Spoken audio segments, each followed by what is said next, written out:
Karibu sana. This is episode 2 of this topic about emotional and mental health. Welcome so much for joining us. This is Tubonge show, and we want to trust that you continue to learn more and more. And last time we stopped it at understanding what are some of the signs you can see and what are some of the steps you can take for you to sort out some of these issues of mental and emotional health. So today we want to start off by asking, for us, a Christian, we are told that there is healing. And so we trust that even mental health can be healed, and truly it can be healed. But I want to understand from the counselor, how does a Christian merge their faith and also know how to tackle, from a professional angle to deal with their mental emotional health? And I want to start by asking Carol, do you think sometimes faith can bring problems? Because let's look at the Shakahola scenario as an example. Chances are this mastermind, who was a pastor turned a killer, must have had a mental problem, but it was fueled in faith. But now it is what we can call bended faith. So it is not the right faith. What can you say about being careful that our faith does not affect negatively our mental and emotional health? I think most importantly is that people are not reading. The Bible is there for all of us to read, but people are not willing to read the Bible and understand it for themselves, because the Bible has been written in all languages which we can understand, even into our mother tongue. But people have turned to make these pastors to be their gods. And that's why it's easier for these pastors, because even them, they are wounded. And you see, when people come for faith, they are coming to look for hope for their problems. And when someone comes to you when they are broken, they are very vulnerable. And so it's when you're very vulnerable, people can change what you think, and people can take advantage of you, or they can even twist it, just a little twisting, and it turns out to be something else. And you see, this is a broken person who is looking for hope. And when you tell them something that is twisted or gospel that is not truth, it's easier to brainwash, and that is what is happening. And so when this message of hope is being preached and then it's twisted, you can imagine what it can do to a vulnerable person. Mm-hmm. So I think where we go for our faith is most important, and how people are using faith to damage people is because there's a lot of guilting. Mm-hmm. People already know that there's no one who is righteous. And so sin is one thing that has not been, people have not understood the concept of sin. And so it's easier for them to be put fear, to be put guilt and shame. And these emotions are really damaging onto someone. They can be positive, but when they are negative, it's really negative. And it can have a negative impact on a human being. Amazing. So let's now look into the young generation.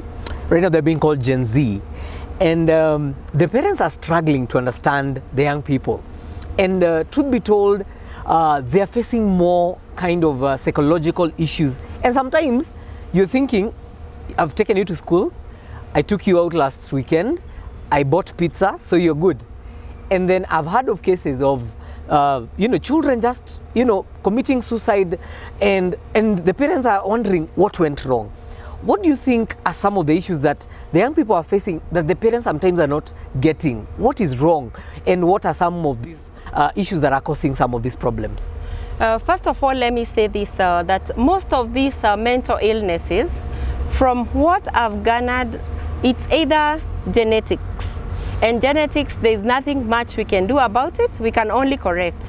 But most of these mental issues, and especially with the Gen Z, it's mostly about childhood traumas.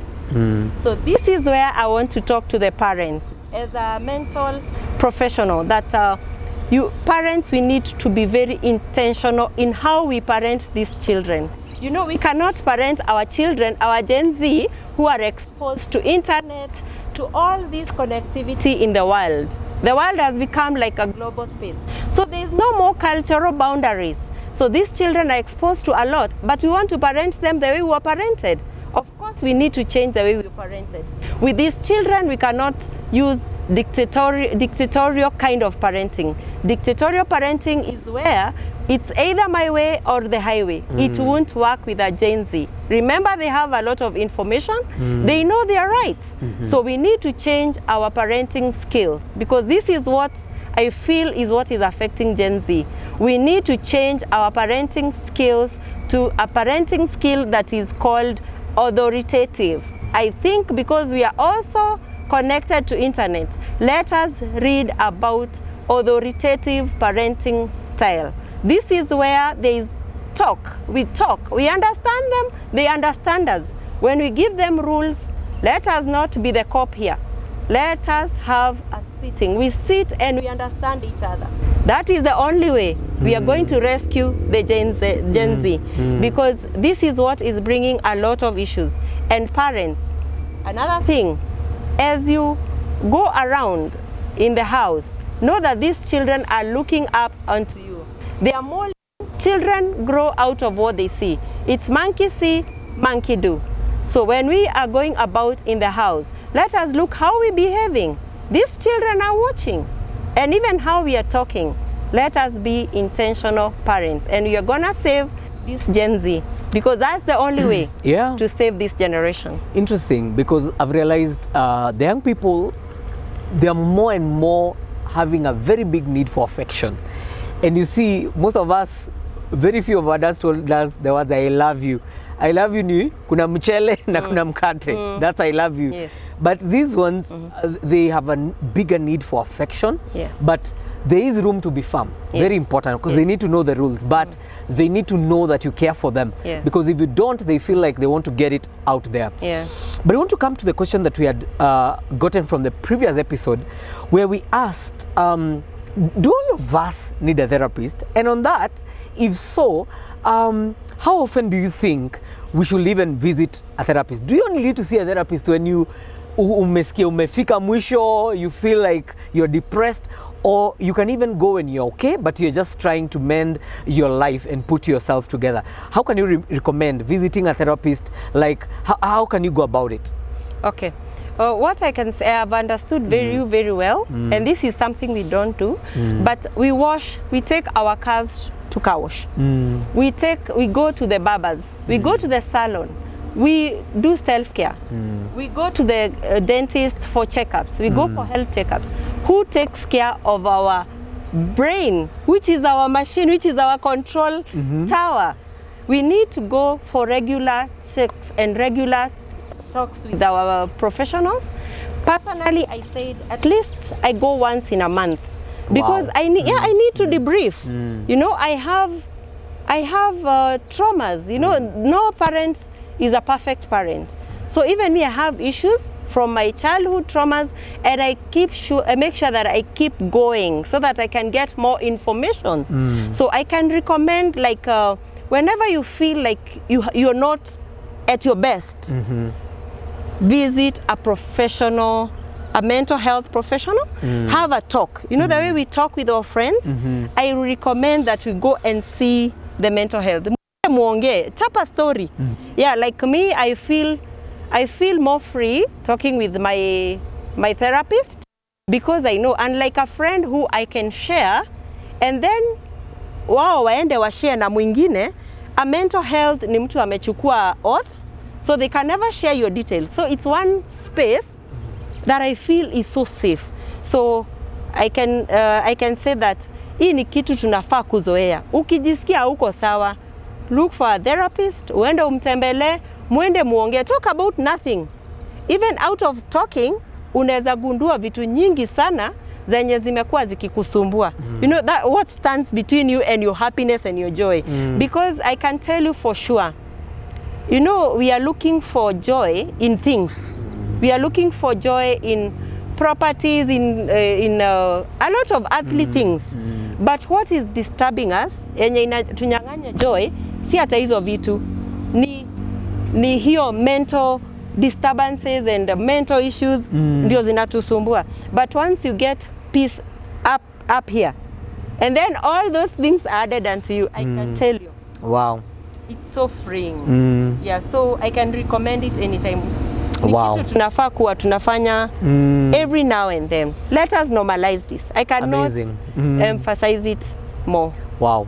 I think the biggest thing we're taking out of this show is that emotional and mental health is such a great gift that sometimes we take easily, but when you're emotionally and mentally well, you're even more productive, more happier, and you do much, much more. I feel we need to have Carol back again, even to share some stories of people who have overcome and they're willing to share their stories.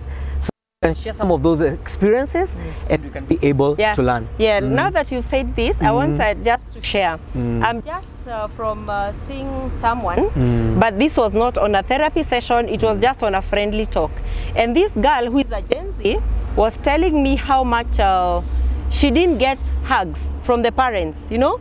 At my age, I'm thinking hugs, like who got hugs? Yeah. But like you had said, these are the most important things for these children. Affection. Affection, emotional support. Yeah. That's what the children need. And she was telling me that now she's going hugging everyone. Wow. Yeah, so now you see, she's vulnerable because she could go hugging even people who are not healthy. So I think we need to be very intentional on giving children emotional need, and for us to be, you know, we cannot give from an empty cup. We can only give from what we have. A place of abundance. A place of abundance. Yeah. Let us go and seek that from therapists, so that when we are full, when we have abundance, we can be able to share it. Wow. Yes. Well put. Amazing, amazing, amazing. Thank you so much for following through the show. Hopefully, we trust that this show has been a blessing unto you. Share with the link with others so that they may be able to learn also. And we want to have a healthier, happier society. Let's make it a better, peaceful heaven down here. Thank you so much for joining us. Until next time, this is PCA Thome Online, where we point you toward Jesus Christ. Bye-bye.